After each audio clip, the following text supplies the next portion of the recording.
Welcome मेरे प्यारे students. Previous session में हमने ऑलरेडी सीसैट एग्जामिनेशन के सीसैट 2024 के मैथ और एलआर के क्वेश्चंस, मैथ और लॉजिकल रीजनिंग और data sufficiency questions already complete किए हुए हैं। तो अगर उनको तुमने चेकआउट नहीं किया तो मैं टॉप पे लिंक पिन कर दूंगा, चेकआउट कर लेना। And in this session we are doing questions of reading comprehension. So there were total 27 questions in 18 passages. तो आज इस सेशन में हम उन क्वेश्चंस को ही डिस्कस करेंगे। We discussing the questions in detail with all the approaches. ठीक है, कैसे हमें फोकस करना है, किस तरह से क्वेश्चंस को सॉल्व करना है। चलो स्टार्ट करते हैं सेशन को। And if you not already subscribe to the YouTube channel को सब्सक्राइब कर लेना। And if you subscribe to it तो फिर बेल आइकॉन प्रेस कर देना सो दैट तुम्हें नोटिफिकेशन मिलता रहे सारे वीडियोस का। फर्स्ट सेट लेते हैं। This is according to set A of the paper. तो फर्स्ट पैसेज है हमारा on food and agriculture organization. According to food and agriculture organization 1/3 of food produced for human consumption is lost or wasted globally. 1/3 food is lost or wasted globally.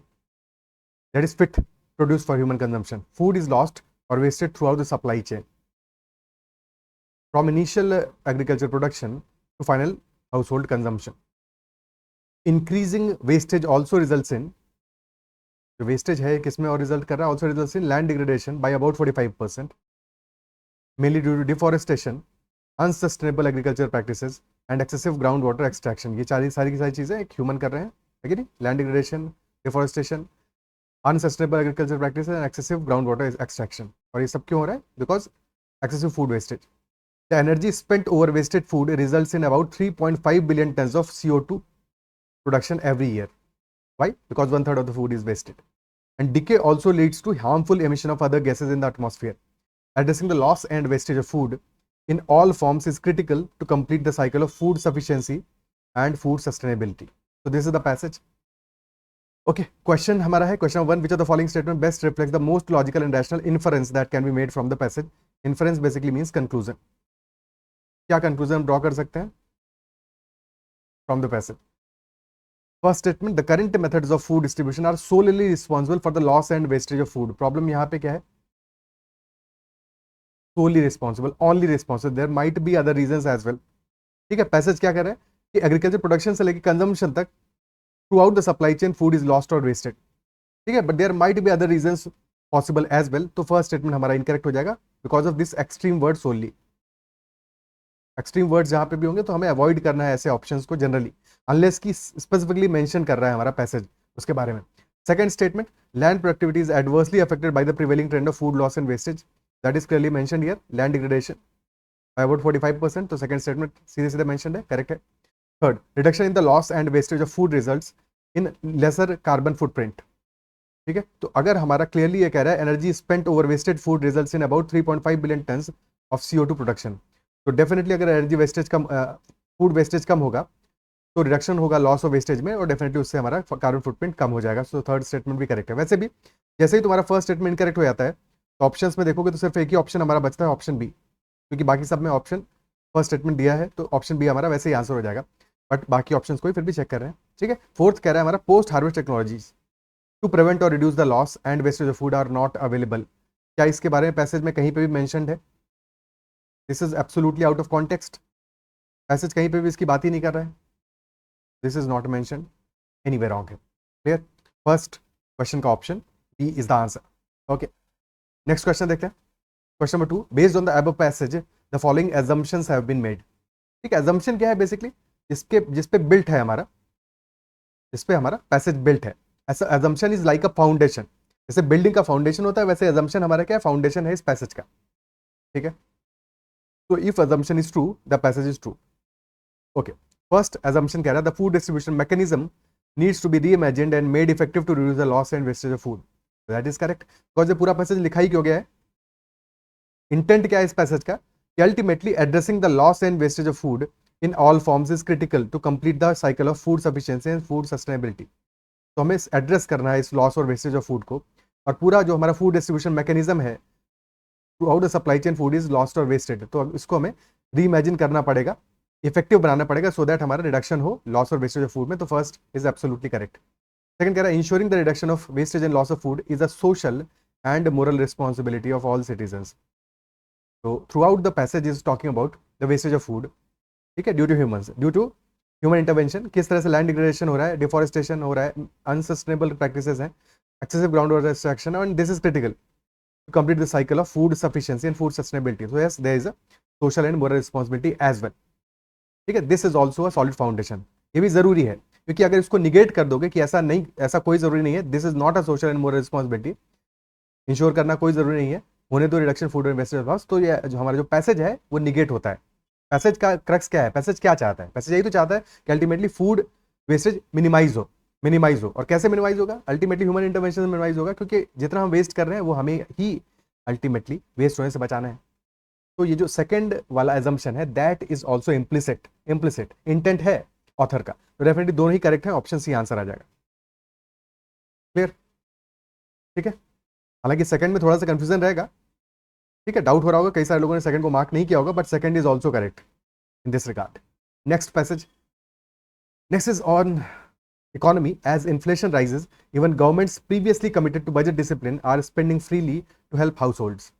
Higher interest rates announced by the central banks are supposed to help produce modest fiscal austerity, because to maintain stable debts while paying more to borrow, governments must cut spending or raise taxes. Without the fiscal backup, monetary policy eventually loses traction. Traction का मतलब क्या हुआ, track होता है ना, एक track पे चल रहा है, ट्रैक्शन यानी कि ट्रैक से गाड़ी पटरी से उतर गई, ठीक है, पटरी से उतर गई, लूज कर गई ट्रैक को, यानी कि डायरेक्शन मिस हो गया उसका, ठीक है, मिस डायरेक्टेड हो गई। Higher interest rates become inflationary not disinflationary, यानी कि बेसिकली जिस पर्पज के लिए था, इन्फ्लेशन को रिड्यूस करने के लिए था, but ultimately higher interest rate क्या हुआ, become inflationary, they become inflationary because they simply lead governments to borrow more to pay rising debt service costs. The risk of monetary unmooring is greater when public debt rises, because interest rates become more important to budget deficits. ठीक है, okay, so that is the passage difficult है definitely. Which of the following statements best reflect the most logical and rational inference? Again conclusion की बात कर रहा है, so what should be the right conclusion? First statement कह रहा है central banks cannot bring down inflation without budgetary backing. Is that what the passage is mentioning? ठीक है, कैन नॉट मतलब कि बिल्कुल भी इन्फ्लेशन को नीचे नहीं ला सकते जब तक कि बजटरी बैकिंग नहीं हो, ऐसा तो जरूरी नहीं है, ऐसा तो पैसेज कहीं पे भी मेंशन नहीं करा, there can be other ways, ठीक है, can be other ways. For example reserve requirements, open market operations etcetera, हालांकि उसकी हमें जरूरत नहीं है, स्टेट रहे हमारा जो फर्स्ट एजम्पशन है, फर्स्ट इन्फ्रेंस है, फर्स्ट कंक्लूजन है, दैट इज इनकरेक्ट, ठीक है, क्योंकि सिर्फ एक तरीका नहीं है बजटरी बैकिंग का, उसके अलावा भी बाकी तरीकों से भी central banks can try to bring down inflation, so that is incorrect. Second, effect of monetary policy depend on the fiscal policy pursued by the government. Effects of the monetary policy depend on the fiscal policy pursued by the government. Clearly ये जो statement हमारा mention है, without the fiscal backup monetary policy eventually loses traction, so fiscal backup is needed, so monetary policy depends on fiscal policy. Second statement is correct, option B is the answer, option B हमारा इस question में answer हो जाएगा। Clear, okay. Next question on the same passage. Based on the above passage, the following assumptions have been made. Assumption number 1, fiscal policies of government are solely responsible for higher prices. Again, there can be other reasons behind higher prices, so they are not the sole responsibility. Extreme word and hence incorrect. Second, higher prices do not affect the long-term government bonds. Government bonds का तो कहीं पे mention ही नहीं है, out of context है, कहीं पे mention ही नहीं किया है government bonds के बारे में, ठीक है, so second statement is also incorrect. Option D answer हो जाएगा for question number 4. Is that clear? ठीक है, next passage. Today if we consider cities such as New York, London and Paris as some of the most iconic cities in the world, it is because plans carrying a heavy systems approach were imposed on their precincts. Plans carrying a heavy systems approach were imposed. The backbone of the systems theory is the process of translating social, spatial and cultural desirables into mathematical models using computing, statistics, optimization and an algorithmic way of formulating and solving problems. ठीक है, so basically systems theory का मतलब क्या हुआ कि systems theory implies कि हमारे जो desirables हैं, social, spatial and cultural desirables, ठीक है, they have been made into mathematical models, math models, okay, and then they are used algorithmically, yeah, with use of algorithms to solve problems, ठीक है, to solve problems. The early universities of the West, which began to train professionals in planning spawned some of the most ingenious planners who were experts in these domains. This was because these very subjects were absorbed into the planning curriculum. Planning curriculum में इन subjects को जगह दी गई थी, इन सारी चीज़ों को समझाया गया था, ठीक है. Systems theory was followed. That had its roots in the social sciences, geography and architecture. तो planning in India and its education differs from the West. Last line हमारा क्या कहता है कि इंडिया में स्टोरी ऐसा नहीं है, इंडिया में चीज़ें डिफर करती हैं. इंडिया में प्लानिंग जो है वो डिफरेंट तरीके से अप्रोच करता है. एजुकेशन प्लानिंग का डिफरेंट तरीके से पढ़ाया जाता है as compare to West. Question number 1 कह रहा है which of the following statements best reflect the most logical and rational conclusion. Inference यानी कि कंक्लूजन क्या हो सकता है, ठीक है. Option A, curriculum for urban planning courses should have diverse and multidisciplinary approach. तो एग्जैक्टली यही बात करें. सिस्टम थ्योरी क्या करती है, ये सारे के सारे हमारा ultimately social sciences, geography, architecture, इन सब का वो करिकुलम में एब्जॉर्ब करता है. इन सब का जो लेसन्स हैं, डिजायरेबल्स जो हमारे हैं, उनको एब्जॉर्ब करता है. तो should be diverse, should be interdisciplinary. So that is correct, ठीक है. ऑप्शन ए करेक्ट है, बट इसको होल्ड पे रखते हैं, बाकी ऑप्शंस को भी चेक करते हैं. Option B, in India city administration is under bureaucracy. कहाँ पे मेंशन है ब्यूरोक्रेसी के बारे में, सिर्फ लास्ट लाइन कर रहा है इंडिया के बारे में बात, है उसमें भी सिर्फ इतना ही कह रहा है planning India and education differs from the waste.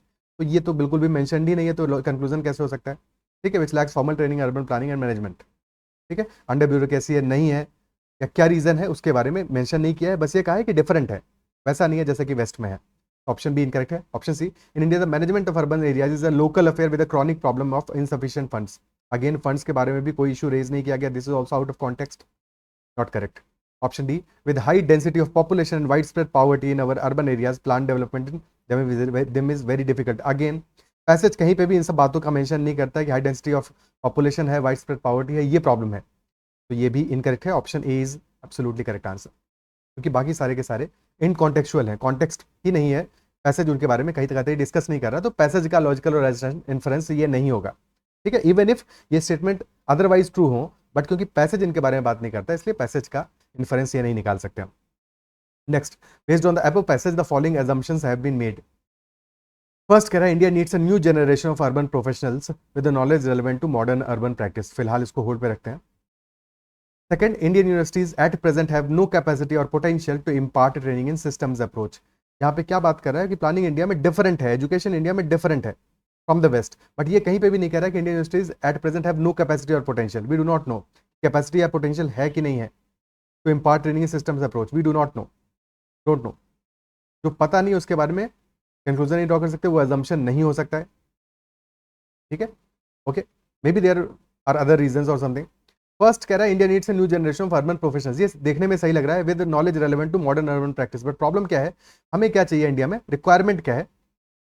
Ultimately ये पैसेज बात कर रहा है प्लानिंग के बारे में, तो वी नीड अर्बन प्लानर्स, है कि नहीं, ठीक है. और ये बात कर रहा है अर्बन प्रोफेशनल्स की, that is a different term. हालांकि यहाँ पे बीच में मेंशनड है, एक सेकंड, कहीं पे कहाँ पे मेंशनड है professionals. The early universities of the West which began to train professionals in planning, ठीक है. बट अल्टीमेटली बाद में भी कह रहा है with knowledge relevant to modern urban practice. अब ये मॉडर्न अर्बन प्रैक्टिस क्या है, ऐसे प्लानिंग से रिलेटेड थोड़ी है, कुछ भी हो सकता है, ठीक है. सो प्लानिंग का कहीं पे भी फर्स्ट स्टेटमेंट में मेंशन ही नहीं है.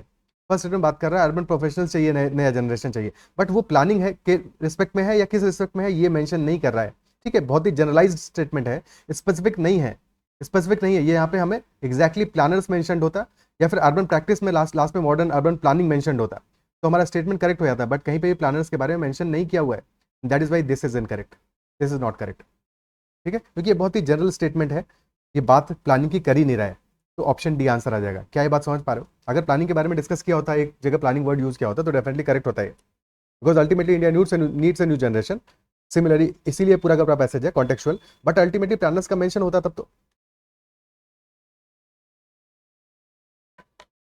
तो this won't be correct. Okay, next question. Not every voice on the internet commands the same kind of audience. Not every voice on the internet commands the same kind of audience. Okay, basically इस बात का मतलब क्या हुआ कि voices are unequal, inequality की बात कर रहा है. When anonymous private entities with high capital can pay for more space for their opinions, they are effectively buying a louder voice. तो जिसके पास पैसा ज़्यादा, उसके पास उसकी वॉइस ज़्यादा लाउड, उसको ज़्यादा सुनने वाले लोग होंगे. तो डेफिनेटली यहाँ पे क्या हुआ, इनइक्वालिटी की बात कर रहा है. inequality of space, of digital space. ठीक है, more money, louder voice. If political discourse in the digital sphere is a matter of outshining one's opponent till the election is won, then quality of politics suffers. अगर सिर्फ और सिर्फ political discourse या political discussion सिर्फ इसी बात पे है डिजिटल स्फीयर में कि हमें किस तरह से जो अपोनेंट है हमारा उससे ज्यादा हमारी वॉइस लाउडर हो, तो अल्टीमेटली क्या करेंगे, पैसा खर्च करेंगे, ठीक है, बहुत सारा पैसा खर्च करेंगे, अपने फेवर में ओपिनियन बनाएंगे, ट्रेंड कराएंगे चीजों को सोशल मीडिया पे, और सिर्फ और सिर्फ यही मैटर करेगा।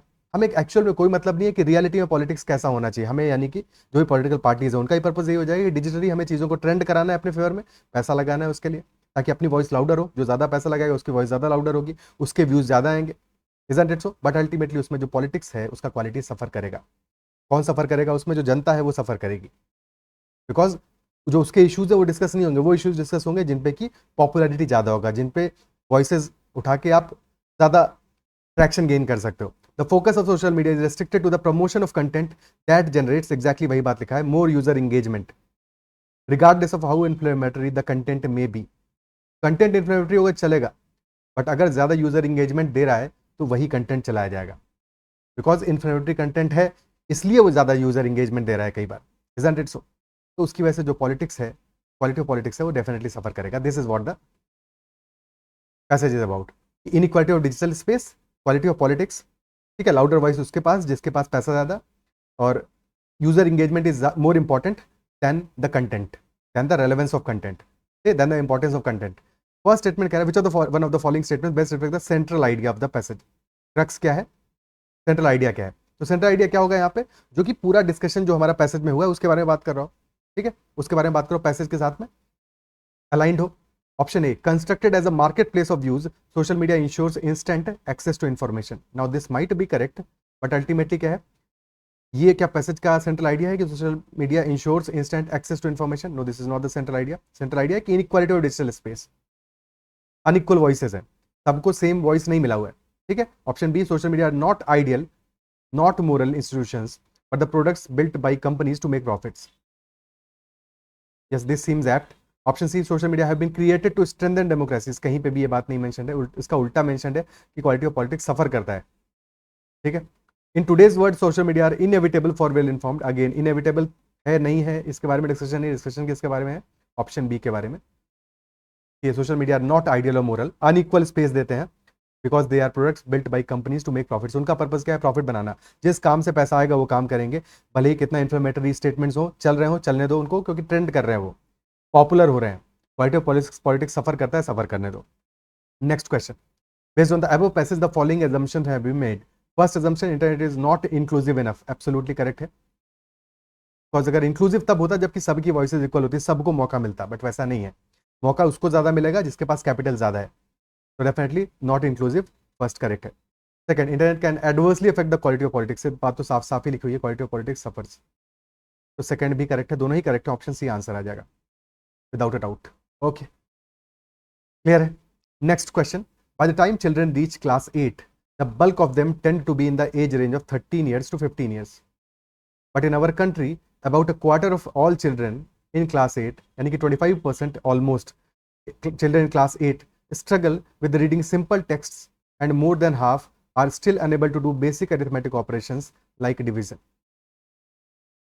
यानी कि 25% ऑलमोस्ट बच्चे ऐसे होते हैं जो कि सिंपल टेक्स्ट भी नहीं पढ़ पाते, और almost 50%, more than 50% instead students are unable to do basic arithmetic operations. वो जोड़ना, घटाना, डिवीजन, ये सब चीजें भी अच्छे से नहीं कर पाते, डिवीजन अच्छे से नहीं कर पाते, ठीक है। जो उनसे एक्सपेक्ट किया जाता है कि वो क्लास 8 अगर पास करके कोई स्टूडेंट आया है तो definitely he should know these things, or most of them should know these things. Every year about 25 million young boys and girls from elementary school move into the life that lies for them beyond compulsory schooling. ठीक है, तो compulsory schooling क्या है? जो इसका starting years है, यानी कि 8th क्लास या 10th क्लास तक का, उसके बाद में तो कंपलसरी स्कूलिंग करने के बाद में अब उससे बच्चे बाहर निकल रहे हैं, ठीक है। और कितने? Every year 25 million young boys and girls come out of elementary schooling, but they cannot enter the workforce, at least in the organized sector. They cannot enter the workforce, at least in the organized sector, till they are 18. For many families, these children are the first from their families ever to get this far from school, this far in a school. Basically इस बात का, इस line का मतलब क्या हुआ कि कई सारी फैमिलीज में क्या है कि दीज आर द चिल्ड्रन जो पहली बार इतना स्कूलिंग जिन्होंने किया है, उससे जो उनके पेरेंट्स हैं उनका स्कूलिंग इतना नहीं हुआ है, उनके ग्रैंड पेरेंट्स का स्कूलिंग इतना नहीं हुआ है, तो in that context they are lucky, but still उतना स्कूलिंग के बाद भी क्या, अगर वो कैपेबल नहीं है, बिकॉज स्टेटमेंट हमारा क्लियरली पैसेज इस बारे में बात कर रहा है, क्योंकि कैपेबिलिटीज पे क्वेश्चन है। 25% को पढ़ना नहीं आ रहा, 50% से ज्यादा लोग बेसिक अरिथमेटिक नहीं कर पा रहे, तो उन्होंने क्लास 8 के ऊपर तक का पढ़ाई तो कर लिया, बट कितना वो उसमें से एक्यूमुलेट कर पाए, कितना अंडरस्टैंड कर पाए, नहीं कर पाए। ठीक है, so they are first from their families, parents and children expect that such graduates, अब ग्रेजुएट्स इन्वर्टेड कॉमा में लिखा है, यानी कि बेसिकली क्रिटिक जैसा है, क्रिटिक है कि पढ़ तो लिया इन्होंने, ठीक है, but such graduates from school will go on to high school and college. ठीक है, तो ये एक्सपेक्टेशन है पेरेंट्स का और चिल्ड्रन का भी, दोनों का एक्सपेक्टेशन है that such graduates from school will go on to high school and college, but hardly anyone wants to go back to agriculture. अभी पढ़ इतना लगे हैं कि अभी ये वापस किसानी पे तो नहीं जाएंगे, they won't go back to agriculture, तो एग्रीकल्चर पे जाएंगे नहीं और पढ़ के काम आएंगे नहीं, बिकॉज इतना इन्होंने पढ़ा नहीं। ठीक है, so on the other hand abilities in terms of academic competencies are far lower than they would be even based on the curricular expectations of class 8। तो ये जो ग्रेजुएट भी हो गए, उसके बाद में भी जो उनका एक्सपेक्टेशन क्लास 8 का है वहां तक भी नहीं पहुंच पा रहे हैं। ठीक है, वहां तक भी नहीं पहुंच पा रहा, एकेडमिक कॉम्पिटेंसीज है नहीं, एग्रीकल्चर में वापस जाएंगे नहीं, तो बेसिकली क्या है, अनएम्प्लॉयमेंट बढ़ेगा ना, अनएम्प्लॉयमेंट बढ़ेगा। ठीक है, सो पैसेज हमारा इसी बारे में बात कर रहा है। एजुकेशन तो बढ़ गया, क्वांटिटी बढ़ गया हमारा, तो क्वांटिटी ऑफ एजुकेटेड पीपल तो बढ़ गया, ठीक है, that has increased, but quality, that is a question mark, quality has suffered. Assumptions के बारे में पूछ रहा है question. First statement, for effective school education parents have greater role than the governments, क्या ये हम एज्यूम कर सकते हैं? ठीक है, अब यहाँ पे देखो एक बात जरूर मेंशन है कि for many families these children are the first from their families, तो अब अगर उनकी फैमिली में ये फर्स्ट बच्चे हैं, तो डेफिनेटली जो उनके पेरेंट्स हैं वो इतना एजुकेटेड नहीं थे। ठीक है, तो वो बहुत बड़ा रोल इसमें कैसे प्ले करेंगे, बिकॉज वो कर नहीं पा रहे, बट यहाँ पे हमें मेंशन कर रहा है ये for effective school education parents have greater role than governments, क्या ये बात हम एज्यूम कर सकते हैं इस पैसेज से? ऐसा कहीं पे भी ये पैसेज मेंशन नहीं कर रहा है कि पेरेंट्स का रोल बड़ा है। डेफिनेटली पेरेंट्स के बारे में बात जरूर किया है एक दो लाइन में, बट उनका रोल ज्यादा बड़ा है गवर्नमेंट से, ऐसा कहीं पे मेंशन नहीं किया गया है। स्पेसिफिकली ये रोल गवर्नमेंट का ज्यादा बड़ा हो जाता है कि इफेक्टिव स्कूल एजुकेशन अगर उनको करना है तो उन्हें इंश्योर करना पड़ेगा कि सिर्फ क्वांटिटी इंपॉर्टेंट नहीं है बल्कि क्वालिटी भी इंपॉर्टेंट है, बल्कि क्वालिटी क्वांटिटी से ज्यादा इंपॉर्टेंट है कि बच्चा जिस क्लास को पढ़ जाए, फॉर एग्जांपल जो क्लास 8 को पास कर जाए वो बच्चे एक्चुअल में कैपेबल भी तो हो, उनका एकेडमिक कंपिटेंसी भी तो ऐसा हो, अदरवाइज क्या पॉइंट है? ठीक है, कि क्वांटिटी तो बढ़ गया बट क्वालिटी नहीं रहा, तो डेफिनेटली ये रोल गवर्नमेंट का ज्यादा है। फर्स्ट एजम्पशन इनकरेक्ट है, पेरेंट्स का रोल ज्यादा होना चाहिए ऐसा हमारा पैसेज तो नहीं कह रहा है। Second, school curriculum that conforms to today's requirements and is uniform for the entire country may address the issues brought out. ठीक है, so this might not be incorrect as such, school curriculum में solve bit of the problem, but ये जो passage है, passage में कहीं पे भी स्कूल करिकुलम की बात नहीं की जा रही है, passage only talk about quantity and quality, and there might be other factors. School curriculum हो सकता है शानदार हो, ठीक है, हो सकता है बेस्ट ऑफ बेस्ट हो, शानदार हो, बहुत बढ़िया हो, बट बाकी फैक्टर्स भी तो है, टीचर्स हैं, इंफ्रास्ट्रक्चर है, and other factors are there.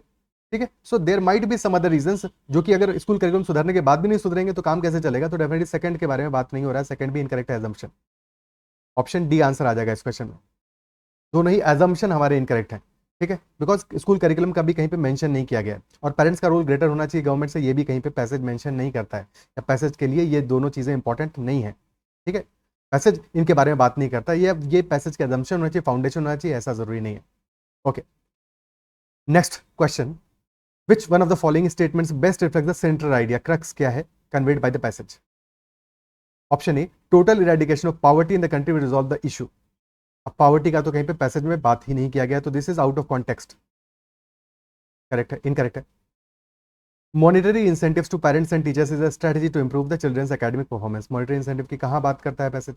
और तुमने पैसा अगर दे भी दिया पेरेंट्स को और टीचर्स को, तो उससे बच्चों का एकेडमिक परफॉर्मेंस कैसे सुधर जाएगा?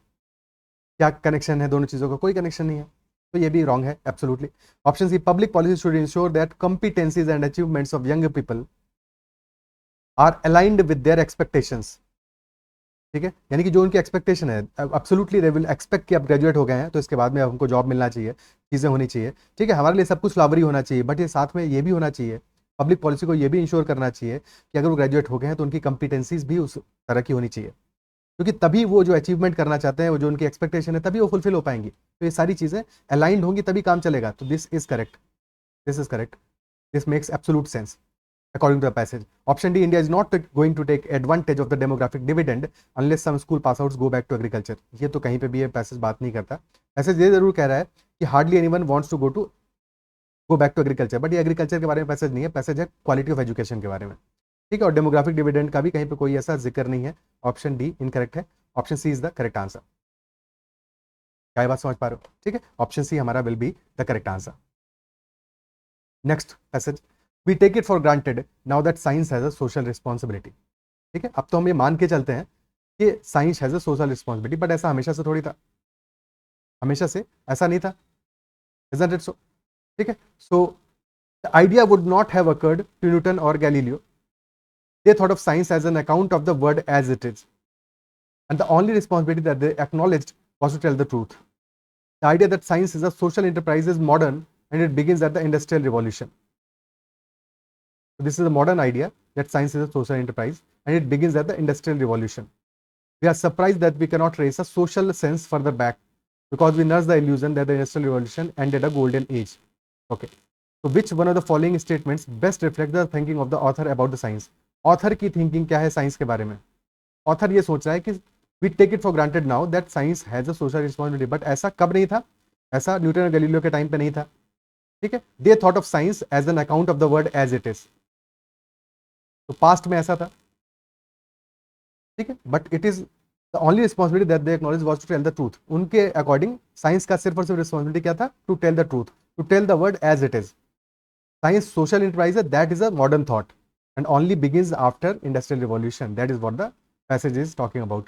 Option A, science must value the commitment of the scientist. So that is not what the author is mentioning.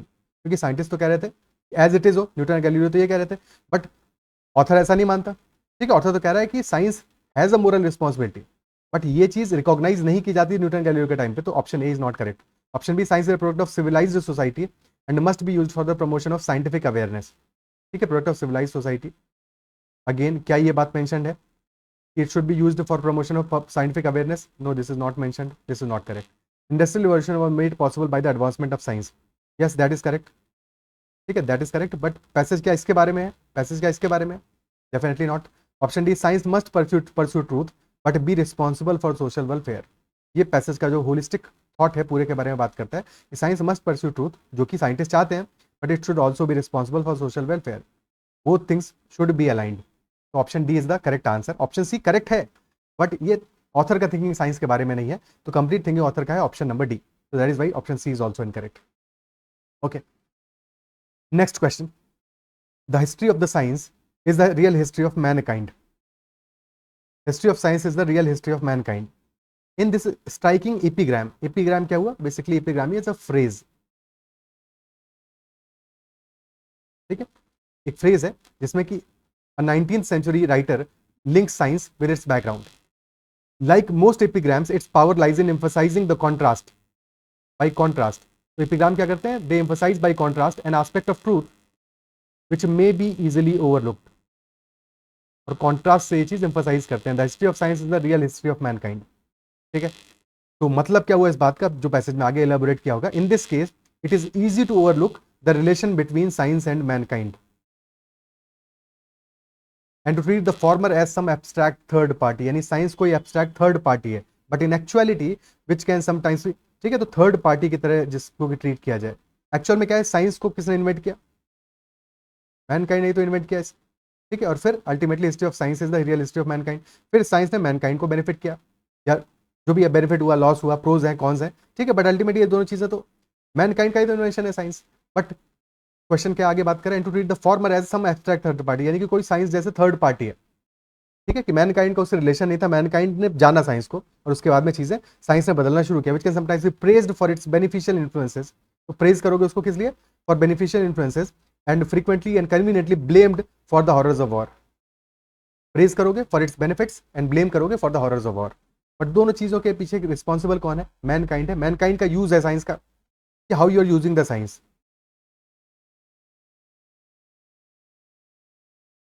ठीक है, जैसे बचपन में एक ऐसे लिखते थे ना, साइंस पे बहुत कॉमन ऐसे था, विज्ञान वरदान है अभिशाप, ठीक है, साइंस बून और कर्स। तो science and mankind can not be divorce from time to time at man's convenience, तो इनको हम डाइवोर्स नहीं कर सकते as at man's convenience, they are linked. Yet we have seen that in spite of countless opportunities of improvement, the opening years of the present period of civilization have been dominated by international conflict. अब देखो yet से पहले क्या करें, दोनों को divorce नहीं कर सकते, लेकिन येट के बाद में स्टेटमेंट क्या कहा है कि स्टिल इसके बाद भी in spite of countless opportunities of improvement the opening years of the present period of civilisation, present period मतलब क्या, वो साइंस के आने के बाद का जो सिविलाइजेशन का पीरियड है, that period has been dominated by international conflict. Okay, scientific development के बाद का। Is this the inevitable result of the progress of science और does the fault lies somewhere else. Last में एंड किया है passage को question के साथ में कि अल्टीमेटली ये जो हो रहा है, ये जो कुछ भी हुआ, was this the inevitable result of the progress of science, या कोई और कारण था, और the fault was somewhere else. That is what the author ends the passage with that particular question. Okay, so वो कहीं पे भी कंक्लूड नहीं कर रहा है, he is asking a question कि ये जो सारा का सारा है कहानी, is it because of progress of science और is it because of something else. तो क्लियरली वो क्वेश्चन करना चाहता है कि यूज ऑफ साइंस क्या बड़ा कारण नहीं है इंस्टेड ऑफ साइंस। ठीक है, so which of the following is are emphatically conveyed by the author of the passage. Emphatically conveyed, option one, statement number one कह रहा है without the science mankind could not have continue to exist. Could not have continue to exist, क्या ये extreme statement नहीं हो गया कि अगर साइंस ही नहीं होता तो इंसान एग्जिस्ट ही नहीं करता? बेसिकली ये पैसेज बिल्कुल भी इस बारे में बात नहीं कर रहा कि एग्जिस्टेंस ही नहीं होता आदमी का। Absolutely not, it is a science that will ultimately determine the destiny of Mankind. क्या ये बात कहना चाह रहा है पैसेज? पैसेज ये भी तो नहीं कह रहा है, अल्टीमेटली क्वेश्चन लास्ट में यही तो पूछ रहा है, ठीक है, कि साइंस डिटरमाइन करेगा कि कारण कहीं और है। तो डेफिनेटली ये भी कंक्लूजन नहीं है, ऑप्शन डी आंसर होगा, both can not be concluded. ठीक है, next question based on the passage, assumption based question. First, the horrors of modern life are the inevitable result of the progress of science. Again, last में question यही तो पूछा है कि क्या ये इनएविटेबल रिजल्ट है of the progress of science या फिर फॉल्ट कहीं और है। तो क्वेश्चन पूछा है लास्ट में, assumption कैसे हो सकता है ये? अगर ये assumption होता तो फिर ये लास्ट में क्वेश्चन थोड़ी आता। ठीक है, तो फर्स्ट तो इनकरेक्ट है, क्योंकि जब पहले से ही एज्यूम कर लिया ऑथर ने कि horror of modern life are inevitable result, तो फिर इस इतने पैसेज के बाद में क्वेश्चन पूछने की जरूरत क्या थी? फिर तो पता ही उसको answer. Second, aspect of truth likely to be overlooked is the science is what man has made it. Absolutely यही बात तो कह रहा है। Is it overlook the relation between science and mankind? Science is what man has made it, it is not a third party. Third party नहीं है, science वो है जो कि इंसान ने उसको बनाया है। So that is correct, option B is the correct answer. ये two only, second assumption is correct. Okay, ठीक है, आगे बढ़ते हैं।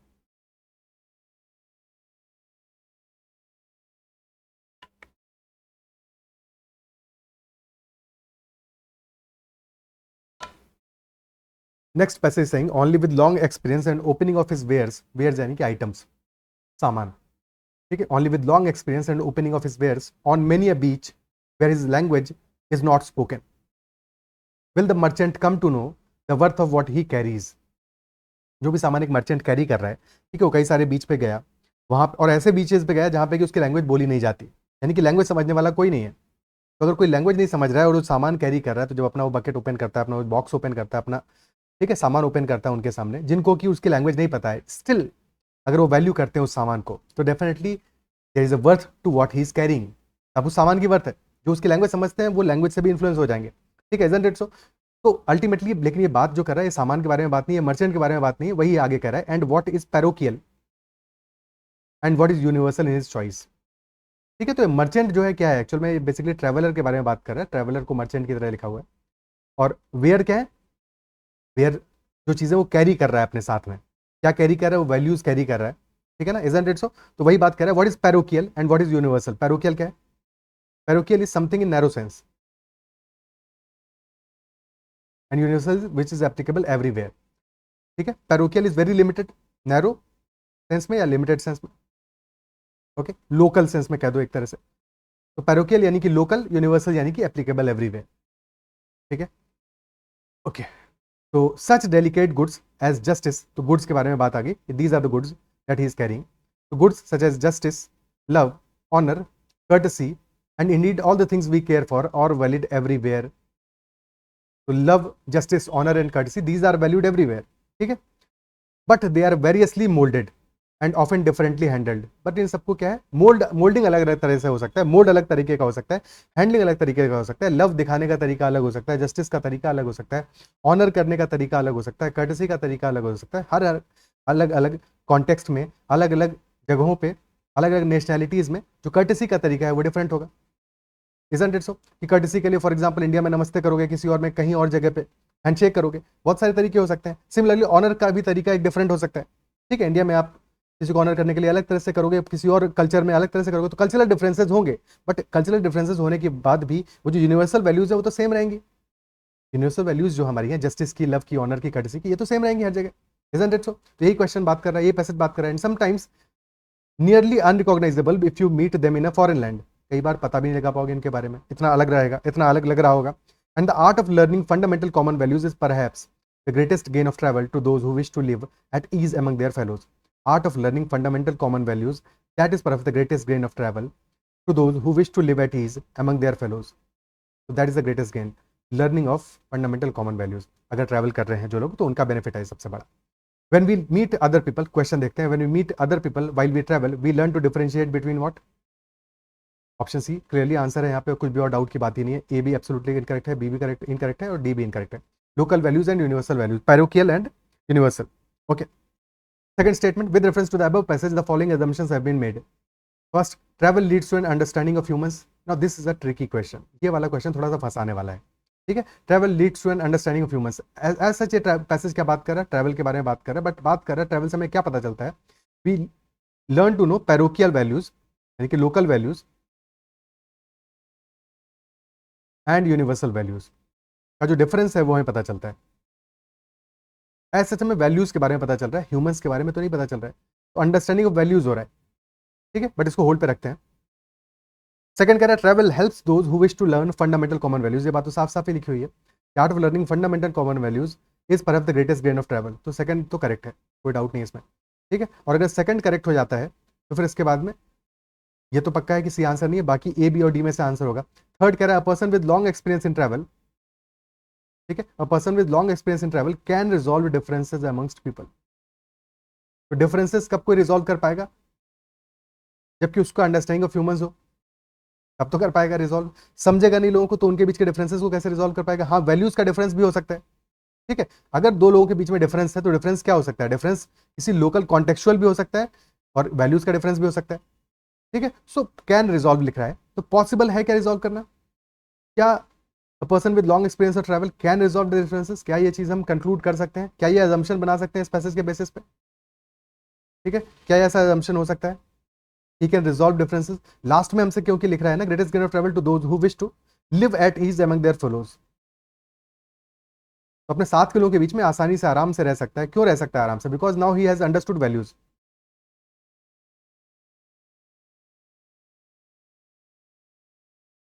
Values in the difference of values.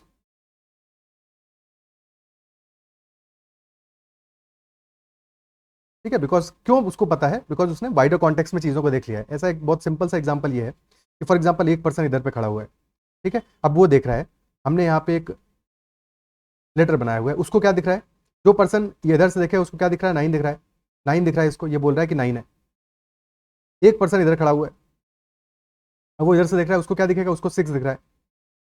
ठीक है, बट कोई ऊपर से देखेगा, ठीक है, तो उसको क्या दिखाई देगा, उसको पता है। या फिर ओवरऑल कॉन्टेक्स्ट को देखेगा बाहर से, जैसे हम देख रहे हैं अभी, तो हमें पता चल रहा है कि जो पहला वाला पर्सन है वो गलत नहीं कह रहा है, उसको 9 दिख रहा है, वो सही कह रहा है। दूसरा पर्सन है उसको 6 दिख रहा है, वो भी सही कह रहा है। दोनों सही है अपनी अपनी जगह पे, बट दोनों की बातें डिफरेंट है ना, इक्वल थोड़ी है, 9 और 6 इक्वल थोड़ी होते हैं। बट स्टिल दोनों साथ में करेक्ट हो सकते हैं, दोनों साथ में करेक्ट हो सकते हैं। तो क्या ये बात समझ पा रहे हो कि एक पर्सन जो कि किसी चीज को बाहर से देखे, यानी कि जैसे कि हम यहाँ पे वैल्यूज की बात कर रहे हैं, पैरोकियल, लोकल और यूनिवर्सल वैल्यूज की बात कर रहे हैं, तो एक थर्ड पर्सन या एक पर्सन जब अपना अच्छा खासा ट्रैवल कर लेगा, ट्रैवलिंग के बाद में उसको भी ये समझ में आ जाएगा कि जो वैल्यूज में डिफरेंस है, जो लोकल वैल्यूज हैं, ठीक है, ये एक पर्सन और दूसरे पर्सन की देखने में अलग लग रही है, बट अल्टीमेटली यूनिवर्सली दोनों कॉमन है।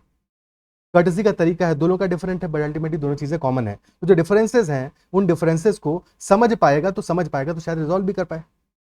समझ सकता है तो रिजॉल्व भी कर सकता है, पॉसिबिलिटी बनता है। यानी कि थर्ड वाला थोड़ा सा डाइसी हो जाता है यहाँ पे रिजॉल्व करने को हम, क्योंकि कुछ केसेस में डेफिनेटली कर भी सकता है। अंडरस्टैंडिंग अगर उसको ह्यूमंस का हो गया, ह्यूमन वैल्यूज का अंडरस्टैंडिंग है, ह्यूमन वैल्यूज का अंडरस्टैंडिंग ह्यूमंस के अंडरस्टैंडिंग की तरफ भी तो डायरेक्ट करता है ना, यानी कि एज सच हम नहीं कह सकते कि उसको अंडरस्टैंडिंग ऑफ ह्यूमंस हो रहा है completely, but definitely values form a part of us. वही सेम चीज तो कह रहा है ना, merchant come to know of the worth of what he carries. क्या कैरी करता है? अपनी वैल्यूज को ही तो कैरी करता है। उसकी वैल्यूज को समझ गया, किसी पर्सन की वैल्यूज को समझ गया, किन वैल्यूज को वो इंपॉर्टेंस दे रहा है, तो उस पर्सन को समझने की डायरेक्शन में तो बढ़े ही हो ना। तो definitely travel leads to an understanding of humans, इसको भी हमें करेक्ट मानना चाहिए। और अगर अंडरस्टैंडिंग ऑफ ह्यूमंस हो रहा है और पैरोकियल वैल्यूज, लोकल वैल्यूज और यूनिवर्सल वैल्यूज का भी उसको अंडरस्टैंडिंग हो रहा है, तो डिफरेंसेस जो है लोगों के बीच में वो भी वो समझ पा रहा है, अंडरस्टैंड तो कर ही पा रहा है। रिजॉल्व कर पा रहा है नहीं कर पा रहा है ये नहीं पता, बट इतना तो पक्का अंडरस्टैंड कर पा रहा है। और अगर अंडरस्टैंड कर पा रहा है तो शायद थोड़ा बहुत रिजॉल्व भी कर पाएगा। तो सब्जेक्टिव बन जाता है ये वाला क्वेश्चन थोड़ा सा। इस क्वेश्चन को स्टार मार्क इसलिए अलग से कर रहा हूँ, ठीक है। ये इस क्वेश्चन का आंसर क्या होगा ये हम डेफिनेटली फॉर श्योर नहीं कह सकते, डिपेंड करेगा यूपीएससी कौन सा आंसर सही मानता है, ठीक है। But according to me second तो परफेक्टली करेक्ट है, उसमें तो कोई डाउट नहीं है। फर्स्ट कह रहा है travel leads to understanding of humans, human values का understanding is also a part of understanding of humans, so that is why first statement भी करेक्ट होगा, ठीक है। और क्योंकि उसको डिफरेंसेस पता चल रहे हैं लोगों के बीच में, तो डिफरेंसेस पता चलने से वो रिजोल्यूशन भी कर सकता है। हालांकि रिजोल्यूशन फार फेच है, थोड़ा सा थोड़ा एक्सटेंशन है, तो पॉसिबिलिटी है कि ऑप्शन जो थर्ड स्टेटमेंट है उसको करेक्ट माना जाए या नहीं माना जाए। दैट इज वाई या तो ऑप्शन ए आंसर होगा या फिर ऑप्शन डी आंसर होगा, एज पर माई नॉलेज जो मुझे लग रहा है, ठीक है। आई फील कि option D should be the answer, ठीक है। I feel option D should be the answer, ठीक है। क्योंकि यहाँ पर रिजॉल्व करने का मतलब क्या है कि अल्टीमेटली अंडरस्टैंड कर रहा है, समझ पा रहा है, तो उन डिफरेंसेस को समझ के देख पाएगा, तो रिजॉल्व करने की भी कोशिश कर पाएगा। बिकॉज कैन मेंशनड है, मस्ट नहीं है, हमेशा करेगा ऐसा नहीं है, बट कर सकता है, ठीक है। So that is why I think option D should be the answer, okay. But this is a dicey question, ये एक मुश्किल सवाल है जिसमें कि बहुत सारे लोगों से गलती हो सकती है, और गलती वाली बात भी नहीं है, क्योंकि गलती तो तब होगी जब कि हमें सही पता होगी सही क्या है, ठीक है। तो यहाँ पे सही सब्जेक्टिव है, सब्जेक्टिव है, क्योंकि उस पर्सन की वैल्यूज पे डिपेंड करेगा, जो एग्जामिनर है, जो चेक करने वाला है, जो आंसर अल्टीमेटली बनाने वाला है, कि वो कौन सी वैल्यूज को ज्यादा इंपॉर्टेंस देगा, कौन से स्टेटमेंट को एग्जामिनेशन मानेगा, कौन से को नहीं मानेगा, ठीक है। चलो आगे बढ़ते हैं। Next, conventional classrooms by emphasising fixed duration over learning effectiveness. तो कन्वेंशनल क्लासरूम में क्या है, यानी कि ऑफलाइन क्लासरूम की बात कर रहे हैं कि अगर आप एक क्लासरूम में बैठे हो, कन्वेंशनल क्लासरूम में बैठे हो, तो वहाँ पे क्या है, फोकस कहाँ पे, एम्फेसिस कहाँ पे, एम्फेसिस ऑन फिक्स्ड ड्यूरेशन, कि 30 मिनट का क्लास है तो 30 मिनट का क्लास है, that is the more important thing, ठीक है। ओवर लर्निंग इफेक्टिवनेस, यानी कि लर्निंग इफेक्टिवनेस कम होगा चलेगा, but time is more important. 30 minute में अगर हमें कोई लेसन लेना है, 40 मिनट्स में लेना है, 1 आवर में लेना है, तो वो टाइम इज मोर इंपॉर्टेंट, कि सबका इंतजार है। फॉर एग्जाम्पल क्लास में बैठे हुए कि क्लास कब खत्म होगा, टाइम क्या हो रहा है, ठीक है। So that is the main focus, fix duration and resign themselves two variable outcomes. होता क्या है इसकी वजह से, अब क्योंकि फोकस है fix duration over learning effectiveness, तो इसकी वजह से आउटकम्स वेरिएबल हैं, हर पर्सन के लिए अलग अलग आउटकम आएंगे। The tyranny of the classroom is that every learner is subjected to the same set of lectures, subjected to the same set of lectures in the same way for same duration. In the end, a few learners shine, यानी कि कुछ लोग तो शानदार करेंगे, अच्छा करेंगे, some survive, कुछ लोग किसी तरह से झेल जाएंगे बट सर्वाइव कर लेंगे, and rest are left behind, बाकी पीछे छूट जाएंगे, बाकी को कुछ भी समझ नहीं आएगा, सब ऊपर से जाएगा, बाउंस हो जाएगा। After the fix duration the classroom model moves on, classroom तो चलता रहेगा, with not a thought spared for those left behind, but वो जो लोग पीछे छूट गए उनका क्या, उनके बारे में ये क्लासरूम मॉडल क्या सोचता है। This is how we end up with 10% employability, कि 90% लोगों का हमने क्या किया, बंटाधार कर दिया। एम्प्लॉयबिलिटी 10%, यानी बाकी 90% लोगों का नुकसान क्यों हुआ, इस कन्वेंशनल क्लासरूम की वजह से। ये पैसेज ये कहना चाह रहा है कि क्योंकि एम्फेसिस था फिक्स ड्यूरेशन पे और लर्निंग इफेक्टिवनेस की किसी ने बात ही नहीं की, तो इस वजह से ये जो पीछे छूट गए ये पीछे छूटते ही चले गए, और अल्टीमेटली 10% ही एम्प्लॉयबल हो पाए in our graduates after decade and half of formal education. तो decade and half of formal education के बाद भी only 10% are employable in our graduates. Repeating the same infactual script in the realm of skill education will not produce different results, यानी कि ultimately ये बात कर रहा है कि स्किल एजुकेशन में भी अगर यही सेम चीज़, यही सेम स्क्रिप्ट लगाई गई, वहाँ भी अगर फिक्स ड्यूरेशन में तुमने तय कर लिया कि सबको हमें सिखाना है, सेम टाइम पे सिखाना है, सेम ड्यूरेशन होगा, सेम सेट ऑफ लेक्चर होगा, सेम वे होगा, सेम ड्यूरेशन, सब कुछ सेम करोगे उनके लिए, तो फिर आउटकम तुम्हारा वेरिएबल होगा। कुछ लोगों को आएगा समझ में, कुछ को नहीं आएगा, कुछ को बिल्कुल भी नहीं आएगा, और कतई टाइम वेस्ट होगा। तो ये इफेक्टिव तरीका नहीं है। इफेक्टिव तरीका क्या होता कि जैसे तुम्हारा ऑडियंस है उसके अकॉर्डिंग तुम्हारा उनको क्लासेस देना चाहिए था, उसके अकॉर्डिंग उनको एजुकेशन इम्पार्ट किया जाना चाहिए, यानी स्पेसिफिक होना चाहिए, जनरल नहीं होना चाहिए, ठीक है। That is what the passage is suggesting. Okay, अब चलते हैं क्वेश्चंस पे। विच of the following statements best reflect the most logical and rational inference और इन्फरेंसेस, यानी कि अगेन हमें यहाँ पे क्या चाहिए, कंक्लूजन चाहिए, क्या कंक्लूजन इस पैसेज से ले सकते हैं। फर्स्ट स्टेटमेंट कह रहा है इन conventional classroom learning the central goal is duration of learning rather than the attainment of competency. तो क्या ये इन्फरेंस हो सकता है? बिल्कुल हो सकता है, क्योंकि साफ साफ हमारा पहला लाइन ही कह रहा है emphasis is on fix duration over learning effectiveness. तो फर्स्ट स्टेटमेंट इज करेक्ट, ठीक है, कि yes this is the correct inference. Second, conversation classroom encourages one size fit all approach, ये बात तो सही है, वन साइज फिट ऑल साफ साफ ये बात मेंशन भी करता है। Same set of lectures, same way, same duration, and stamps out all differentiation, क्या ये बात करेक्ट है? स्टैम्प आउट का मतलब ये हुआ इरेडिकेट कर देना, खत्म कर देना, सारा का सारा जो भी डिफरेंशिएशन होगा बच्चों के बीच का वो खत्म कर देना। बट क्या ये खत्म करता है? क्या नहीं करता है खत्म, उल्टा बढ़ा देता है, तो डिफरेंशिएशन बढ़ जाता है। वेरिएबल आउटकम का ये तो मतलब डिफरेंशिएशन बढ़ जाता है भाई। 10% एम्प्लॉयबल हुए, बाकी कुछ सर्वाइव करेंगे, कुछ शाइन करेंगे, कुछ पीछे छूट जाएंगे, तो डिफरेंशिएशन बढ़ गया, तो ये तो करेक्ट नहीं है अपना। One size fit all approach था, यहां तक सही था, इसके आगे वाली बात गड़बड़ है, दैट इज वाई सेकंड वाला स्टेटमेंट करेक्ट नहीं है। फर्स्ट करेक्ट है, ऑप्शन ए आंसर आ जाएगा। क्या बात क्लियर है? ठीक है, next question, based on the above passage the following assumptions have been made। First कह रहा है as a large number of workers in our country are employed in unorganised sector, India does not need to change its present conventional classroom system of education. तो क्या ये assumption बना सकते हैं? अगर ये assumption ऑथर का होता है, क्योंकि ऑथर का assumption होना चाहिए, तभी तो ऑथर ने एक पैसेज लिखा, क्या इस पैसेज के पीछे ये फाउंडेशन है? अगर इस पैसेज के पीछे ये फाउंडेशन होता कि हमें अपना कन्वेंशनल क्लासरूम सिस्टम चेंज करने की जरूरत ही नहीं है, तो फिर इस पूरे पैसेज की कोई जरूरत ही नहीं होती। बट ये पैसेज है, इसका मतलब है ये assumption नहीं है, रॉन्ग assumption है। ऑथर का बिल्कुल भी ऐसा कोई assumption नहीं था। ऑथर चाहता है कि चेंज हो कन्वेंशनल क्लासरूम सिस्टम में, क्योंकि वो इनइफेक्टिव है, लर्निंग इफेक्टिवनेस प्रॉब्लम है वहां पे। Second, in with it present conventional classroom system of education, India produces a sufficient number of skilled workers to fully realize the benefits of demographic dividend। Again, out of context बात कर रहा है, sufficient produce करता है नहीं करता है, बिल्कुल भी यहाँ पे बात नहीं आ रही है। ठीक है, ये बात कर रहा है 10% एम्प्लॉयबिलिटी की, 10% एम्प्लॉयबल है, ठीक है, देश को जरूरत है, कितनों की जरूरत है, कितने हैं, इसके बारे में तो इसने पैसेज ने बात नहीं की है, तो सेकंड वाला भी एजम्पशन नहीं हो सकता है, ये आंसर आ जाएगा, क्योंकि दोनों ही हमारे कॉन्टेक्स्ट ही फिट नहीं करते। जो हमारा पैसेज बात कर रहे हैं और जो एजम्पशन बात कर रहे हैं, दोनों बिल्कुल डिफरेंट बात कर रहे हैं, तो एजम्पशन नहीं हो सकते। ठीक है, ये स्टेटमेंट हमारे एजम्पशन नहीं हो सकते। आगे बढ़ते हैं। When a child reaches adolescence, there is apt to be a conflict between the parents and the child। ठीक है, there is apt to be a conflict between parent and the child since the latter considers himself to be by now quite capable of managing his own affairs। तो लगता है कि अब मैं अपना जो भी है कर लेगा, मुझे समझ में आ गया अब सब चीजें। Why the farmer are filled with parental solicitude which is often a disguise for love of power। यानी कि पेरेंट्स का भी जो है पेरेंटल लव, उसमें भी कहीं ना कहीं पे लव ऑफ पावर भी है, कि वो अपना पावर एक्सरसाइज करना चाहते हैं अपने बच्चों के ऊपर, उनको कि हाँ मैं कर रहा हूँ, मैं कंट्रोल कर रहा हूँ अपने बच्चों को।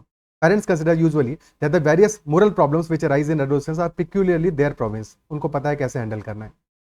The options they express however यानी कि कॉन्ट्रास्ट में बता रहा है, are so dogmatic that the young seldom confide in them and usually go their own way in secret। यानी कि ये जो ऑप्शन एक्सप्रेस कर रहे हैं पेरेंट्स, जो वो समझ रहे हैं कि उनको पता है कि इन प्रॉब्लम से सॉल्यूशन क्या है, एक्चुअल में बच्चों को ऐसा नहीं लगता, और जो यंग है वो इसीलिए उनसे कन्फाइड नहीं करते, उनको अपनी बातें शेयर नहीं करते, यूजुअली अपनी मर्जी चलाते हैं सीक्रेट में।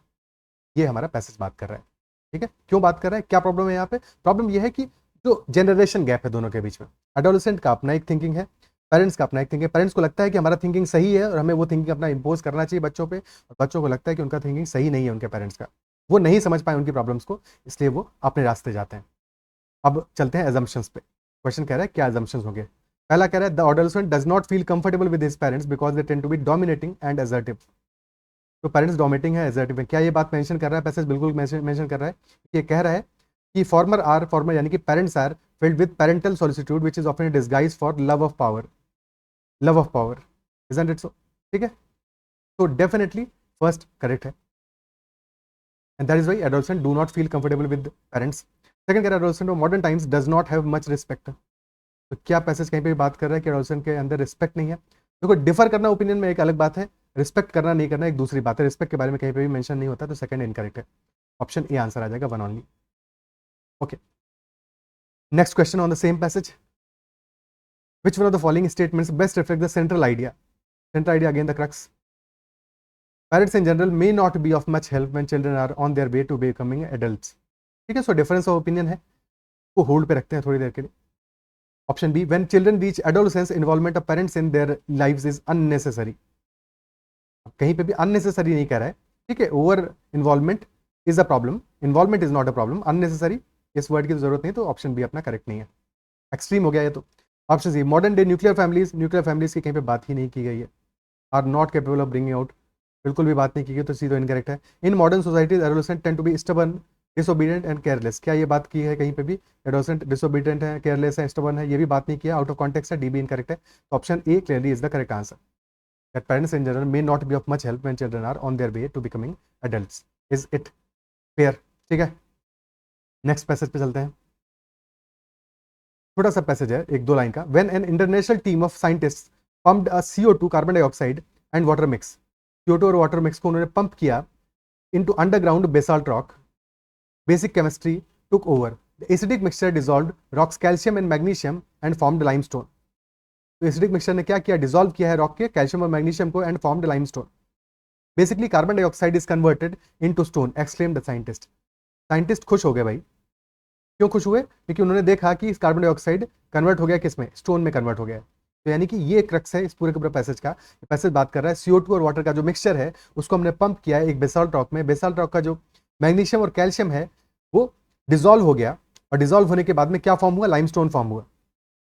ठीक है, लाइमस्टोन फॉर्म हुआ, लाइमस्टोन यानी कि कैल्शियम कार्बोनेट। और बेसिकली जो हमारा कार्बन डाइऑक्साइड है वो स्टोन में कन्वर्ट हो गया।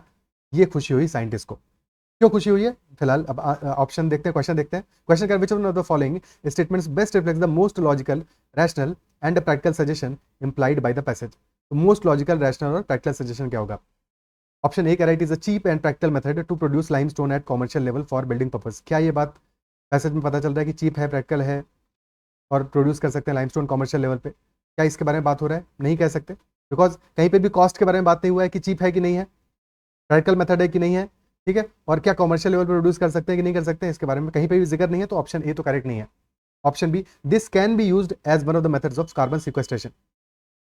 कार्बन सिक्वेस्ट्रेशन का मतलब क्या हुआ? कार्बन को हम ट्रैप कर रहे हैं स्टोन में, कार्बन ट्रैपिंग।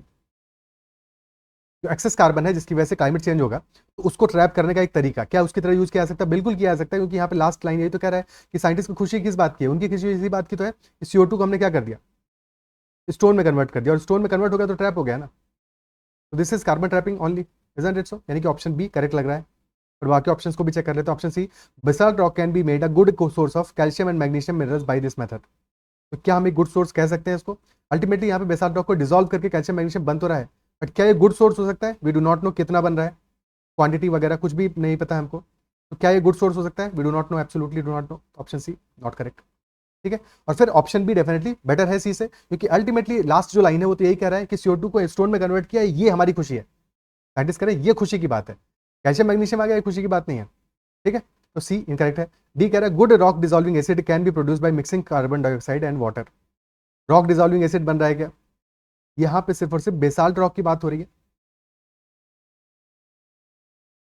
और उसका भी कैल्शियम और मैग्नीशियम डिपॉजिट डिसॉल्व हो रहा है।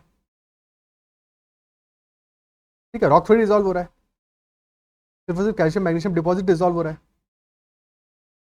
तो डेफिनेटली डी भी इनकरेक्ट है, रॉक डिसॉल्विंग एसिड की कतई बात नहीं है। Option B is the correct answer. क्या ये बात समझ पा रहे हो? ठीक है, ओके। और अगर सेशन पसंद आ रहा है, चीज़ें समझ में आ रही है, तो सेशन को लाइक जरूर करना है। किसी भी क्वेश्चन में अगर कहीं पे डाउट रहता है कि ये ऑप्शन क्यों नहीं हुआ, ये ऑप्शन क्यों नहीं, तुम्हारा कोई अपना भी अंडरस्टैंडिंग है, अपना कोई लॉजिक है, ठीक है, तो डेफिनेटली तुम एक बार कमेंट में मेंशन करना है, डिस्कस करते हैं इस पर। बिकॉज इंग्लिश कॉम्प्रिहेंशन में डेफिनेटली सब्जेक्टिविटी तो रहेगा। ठीक है, थोड़ा बहुत एलिमेंट ऑफ सब्जेक्टिविटी रहेगा, तो समझने में डाउट हो सकते हैं, डाउट तुम्हारे कुछ अपने हो सकते हैं।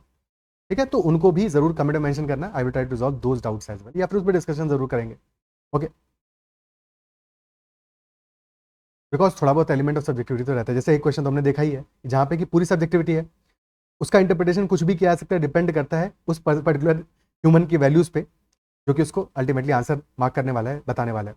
Geographer analysed 175 satellite images of ocean colours which is an indicator of phytoplankton productivity at the ocean surface and found that giant icebergs are responsible for storing up to 20% of carbon in the southern ocean। 20% carbon, again carbon के बारे में बात कर रहा है, यानी कि again climate change, again environment के बारे में बात हो रहा है। पैसेज भी इन्वायरमेंट से related. The researchers discovered that melting water from giant icebergs which contain iron and other nutrients support hitherto unexpectedly high levels of phytoplankton growth. जितना हमारा वाटर मेल्ट करेगा आइसबर्ग से, उतना ज़्यादा क्या होगा?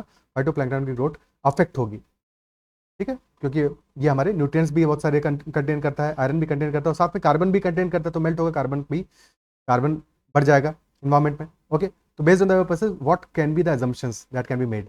फर्स्ट कह रहा है giant icebergs have a bearing on primary productivity, तो फाइटोप्लैंक्टन ग्रोथ को अफेक्ट कर रहा है ये, तो डेफिनेटली बियरिंग तो है। एंड फूड चेन्स, दोनों चीजें रेलेवेंट है, दोनों सेम ही बात है, तो yes first is correct. Primary productivity को भी अफेक्ट करेगा और फूड चेन्स को भी अफेक्ट करेगा साउदर्न ओशन में, ठीक है।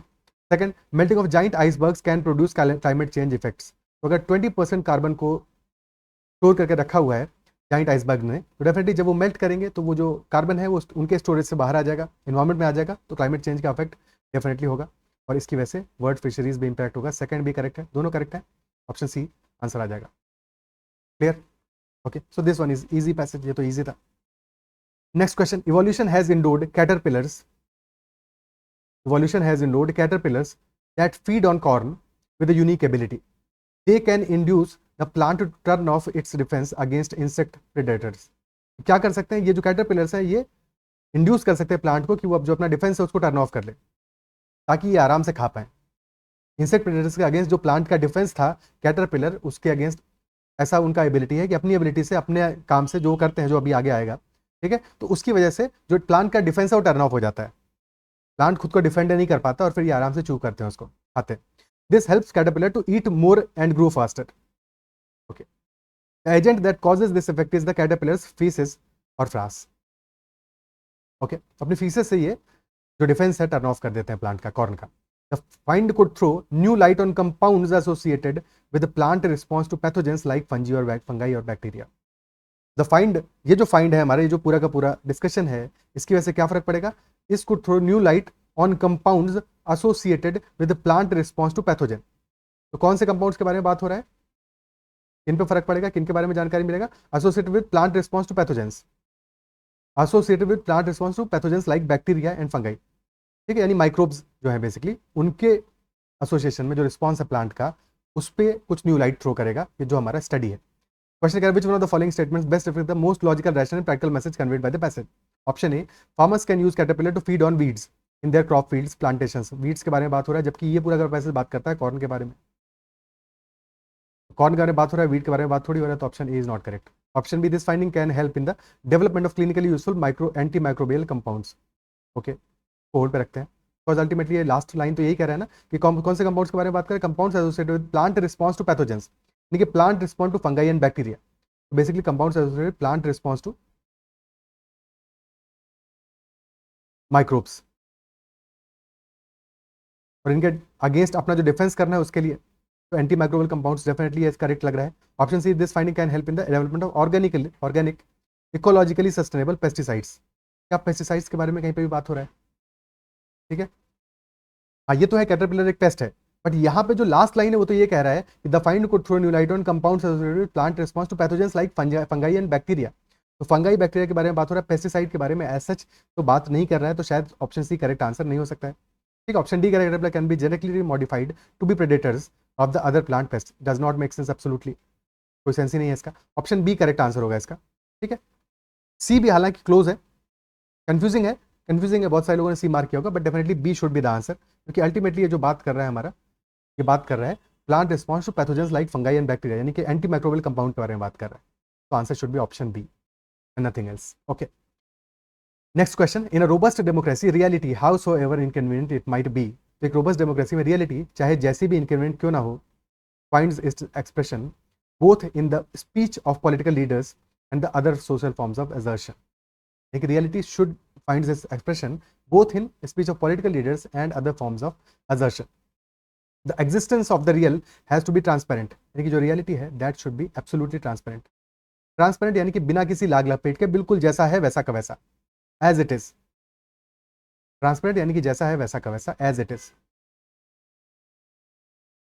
Both through its circulation in and by the media, यानी मीडिया में भी ट्रांसपेरेंट हो, और आर्गुमेंटेटिव आर्टिकुलेशन डेलिब्रेटिव डेमोक्रेसी, इसमें भी ट्रांसपेरेंट हो, यानी कि मीडिया में भी ट्रांसपेरेंसी चाहिए और साथ में डेलिब्रेशन में भी चाहिए ट्रांसपेरेंसी, डिस्कशन में भी चाहिए ट्रांसपेरेंसी, दोनों केसेस में complete transparency. Reality should be presented as it is, उसमें कोई भी कवरिंग नहीं होना चाहिए, जैसा है वैसा का वैसा प्रेजेंट किया जाना चाहिए। A normative responsible media through its communication effect has the responsibility to circulate the content of the reality without a distortion, यानी कि रिस्पॉन्सिबिलिटी मीडिया की क्या है कि that should circulate the reality, the content of reality without distortion, जैसा है वैसा का वैसा, no distortion should be there.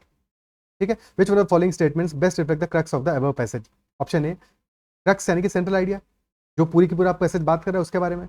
Okay, option A, responsible media should not distort the real in an ideal democracy. ये करेक्ट तो है, क्योंकि last line इसी के बारे में बात कर रहा है, बट एक्चुअल में जो पैसेज बात कर रहा है, पैसेज बात कर रहा है मीडिया के लिए भी और पैसेज बात कर रहा है डिलिब्रेशन के लिए भी, कि आर्गुमेंटेटिव आर्टिकुलेशन भी हमारा ट्रांसपेरेंट होना चाहिए, that should also be transparent. यानी कि ऐसा नहीं है कि सिर्फ और सिर्फ मीडिया ट्रांसपेरेंट होना चाहिए, ऐसा है कि मीडिया के अलावा भी जहाँ पे भी डिस्कशन हो रहा है डेमोक्रेसी में, वो सारे के सारे डिस्कशन ट्रांसपेरेंट होने चाहिए, वो सारे के सारे डिस्कशन एज इट इज होने चाहिए, जैसा रियल है वैसा का वैसा, without any distortion.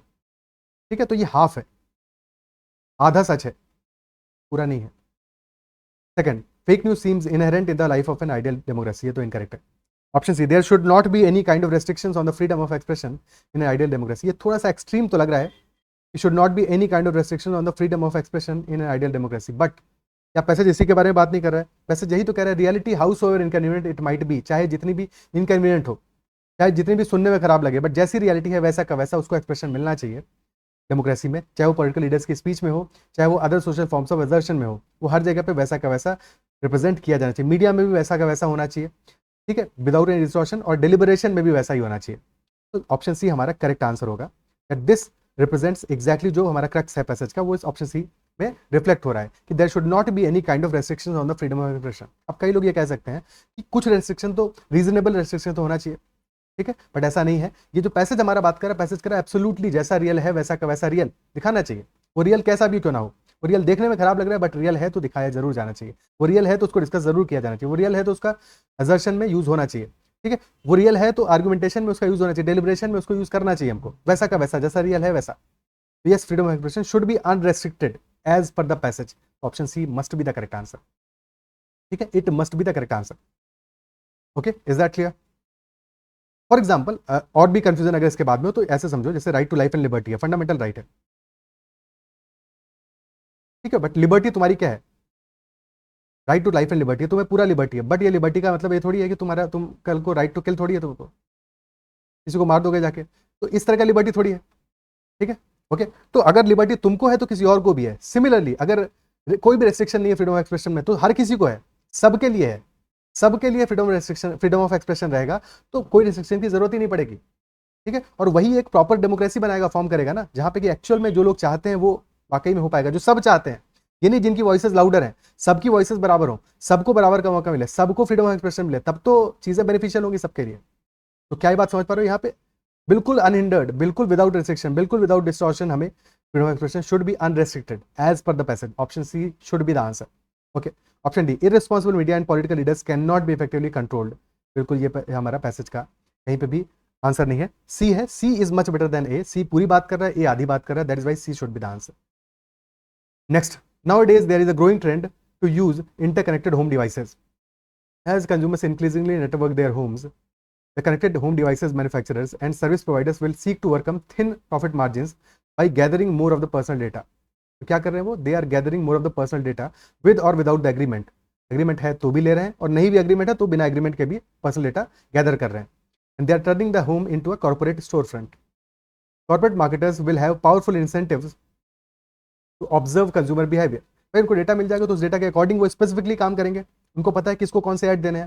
For example, अभी तुम्हारे घर पे लगा हुआ है एलेक्सा, ठीक है, कुछ और चीज़ है, तो अल्टीमेटली वो भी तो सुन रहा है तुमको, तो तुम्हारा प्राइवेसी तो हैम्पर हो रहा है। तुम्हें फॉर एग्जाम्पल खरीदना है अभी एक वॉशिंग मशीन, ठीक है, तुम अपना डिस्कशन कर रहे हो घर में बैठ के, तुम्हारे जो स्मार्ट होम डिवाइसेज हैं वो भी सुन रही है तुमको, तो तुमको उसके हिसाब से ऐड दिखाना शुरू कर देंगे।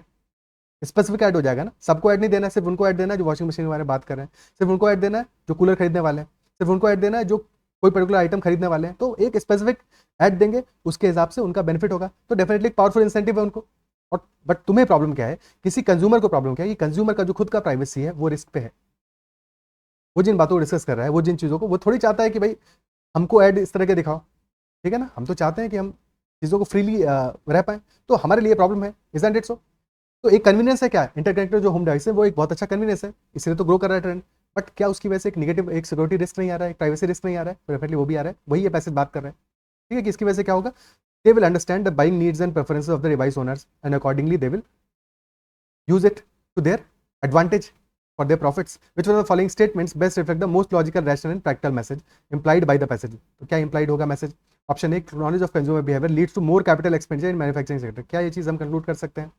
भाई जरूरी नहीं है कि नॉलेज ऑफ कंज्यूमर बिहेवियर है तो इसकी वजह से कैपिटल एक्सपेंडिचर इंक्रीज करे, उनको और स्पेसिफिकली टारगेट करना है तो ये कम भी हो सकता है या उतना ही रह सकता है।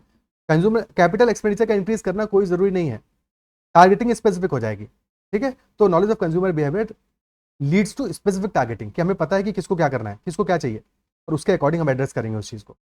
ठीक है, तो डेफिनेटली ऑप्शन ए हम नहीं कंक्लूड कर सकते इससे। Option B, knowledge of consumer behaviour stimulates the growth of commerce and trade, तो ये बात तो करेक्ट है।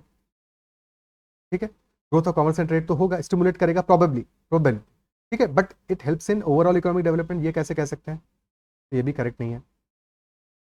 Interconnected devices give a lot of comfort to home users and improve the overall quality of life, this is correct. But क्या ये author imply करना चाहता है इस पैसेज से? ये पैसेज तो इस बारे में नहीं है ना, तो पैसेज इस बारे में नहीं है, इसलिए ऑप्शन सी इनकरेक्ट आंसर होगा। Option D, interconnected devices can be at security risk and home users may have privacy risk, तो this is the correct answer. यहाँ पे सिक्योरिटी रिस्क है और प्राइवेसी रिस्क है, इसी के बारे में बात कर रहा है कि they are gathering more of your personal data with or without the agreement, that is the risk. यही तो रिस्क है, यही तो खतरा है। Next, green growth involves rethinking growth strategies with regard to the impact on environmental sustainability and the environmental resources available to poor and vulnerable groups. ठीक है, rethinking growth strategies with regard to environmental sustainability and environmental resources available to poor and vulnerable groups. In rethinking growth, we need to focus on current reality of a resource constrained world. Resources तो limited है.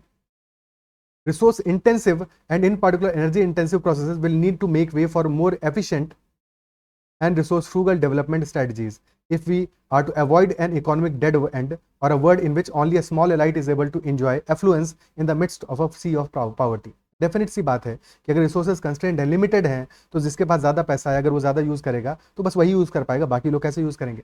और धीरे धीरे चीज़ें खत्म होती जाएंगी, तो जो पुअर है वो पुअर ही रह जाएंगे और जो एफ्लुएंट है वो एफ्लुएंट ही होते जाएंगे, वही इंजॉय कर पाएंगे सारे सारे रिसोर्सेज को और उनके पास ही सब कुछ रह जाएगा। तो बेटर अप्रोच क्या होगा? एक इन्वायरमेंटल सस्टेनेबल अप्रोच जिसमें कि सबको एक्सेस मिल सके और एक रिसोर्स एफिशिएंट और रिसोर्स फुगल डेवलपमेंट स्ट्रेटजी हो। ठीक है, ये बेटर अप्रोच होगा। Which of the following is the crux? Again crux चाहिए, सेंट्रल आइडिया चाहिए। Option A, environmental sustainability is inimical यानी कि ऑपोजिट है और objective of achieving a high rate of GDP growth. यहाँ पे जीडीपी ग्रोथ की तो ऐसे बात नहीं कर रहा, ना ये कह रहा है कि दोनों अलग अलग हैं, दोनों एनिमिकल हैं। क्या ये बात कर रहा है? ऐसा नहीं कह रहा है कि अगर इन्वायरमेंटल सस्टेनेबिलिटी के बारे में बात करोगे तो जीडीपी ग्रोथ बहुत पुअरली अफेक्ट करेगा, ऐसा तो कहीं पे बात नहीं कर रहा है। ठीक है, तो हमें सोचना है इन्वायरमेंटल सस्टेनेबिलिटी के बारे में, ये क्वेश्चन कह रहा है, ये पैसेज कह रहा है। Poverty eradication is not possible without a rapid economic growth, again ये बात भी नहीं कह रहा है, क्योंकि रैपिड इकोनॉमिक ग्रोथ से पॉवर्टी एरेडिकेशन हो रहा है नहीं हो रहा है ये हमें पता नहीं चल रहा है इस पैसेज से। Option B is also not correct. Okay, maintaining high environmental standards is now prerequisite and achieving a steady sufficient and inclusive growth, तो बिल्कुल यही बात ये पैसेज कह रहा है। अगर हमें करना है तो हमें क्या करना है?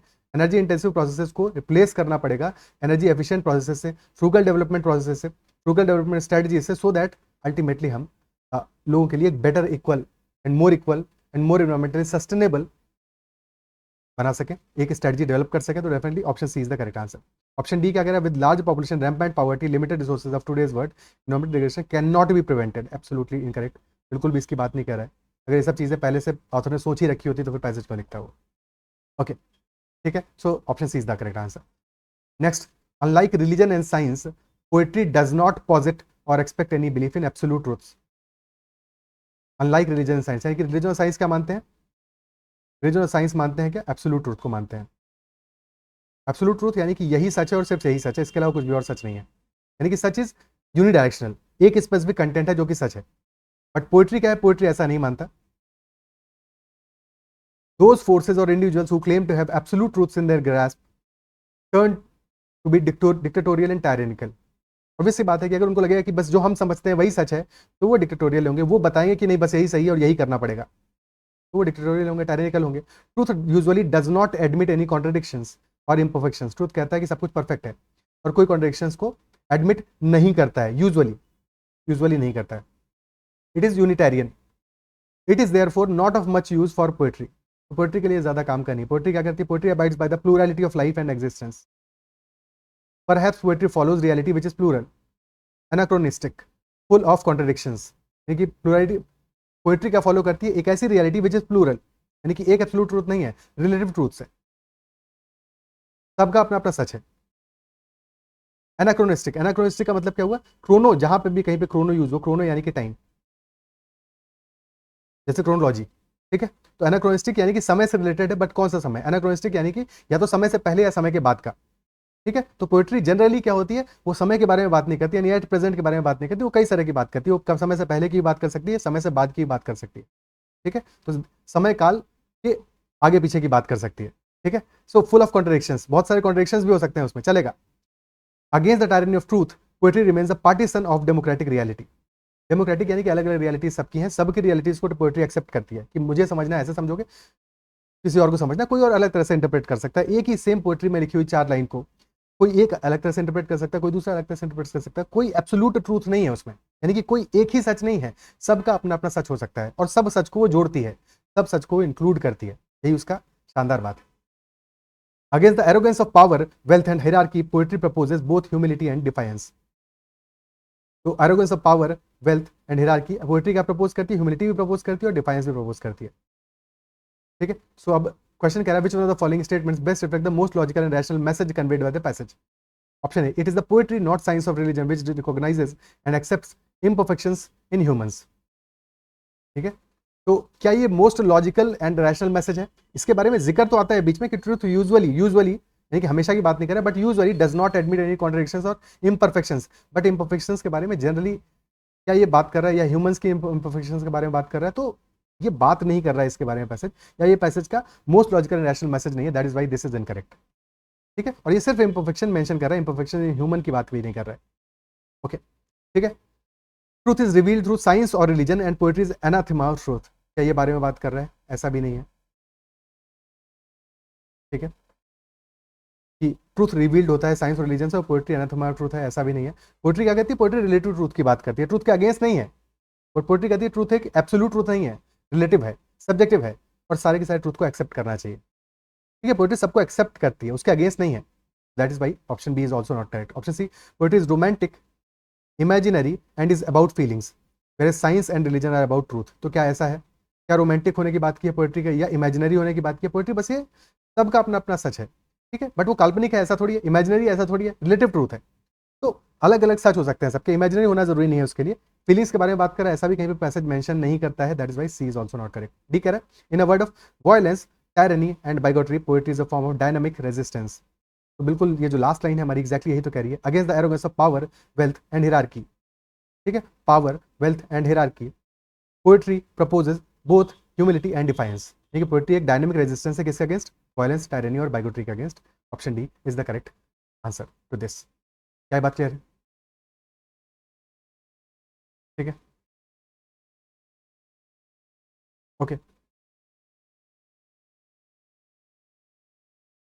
Next, the flower was not invented to please us, it flaunted its petals and spreads its perfume to attract an insect. यानी कि फ्लावर का पर्पस क्या है?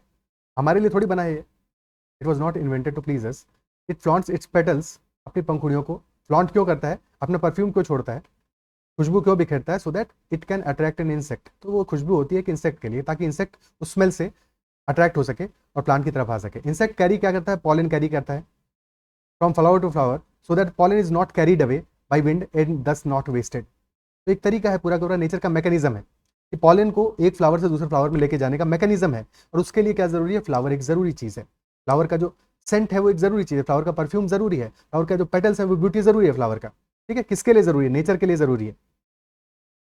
फ्लावर क्या है? नेसेसिटी है नेचर का,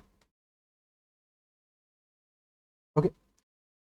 what we call a flower's beauty is merely a by product and a human invention. तो ये ह्यूमन का इन्वेंशन है कि फ्लावर का जो ब्यूटी है वो सोचता है कि हमारे लिए बना है, ब्यूटीफुल है, बट ये हम सोच रहे हैं, ये हमारा बाई प्रोडक्ट है।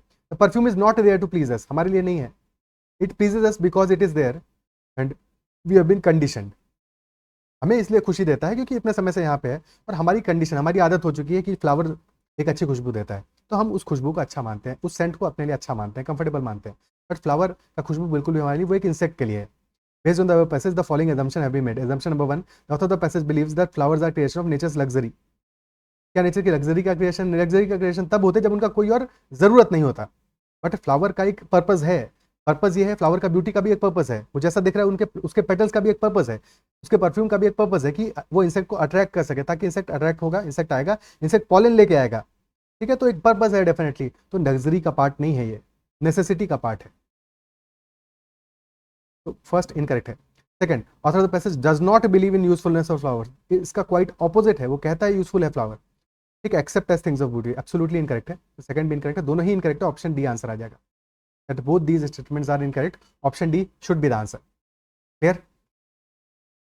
Okay, so these are all the 27 questions. I believe सारे के सारे क्वेश्चंस के सॉल्यूशन समझ में आए होंगे, पसंद आए होंगे। अगर सेशन पसंद आए तो उसको लाइक जरूर करना है, अगर अब तक चैनल को सब्सक्राइब नहीं किया जरूर करना है, साथ में बेल आइकॉन भी प्रेस कर देना, ठीक है। और चाहो तो टेलीग्राम चैनल भी ज्वाइन कर सकते हो। If you want to message me, you can message me on Telegram at ADITYAKT। My name is Rajkumar Tiwari and that is all for this session. Bye, take care, keep learning.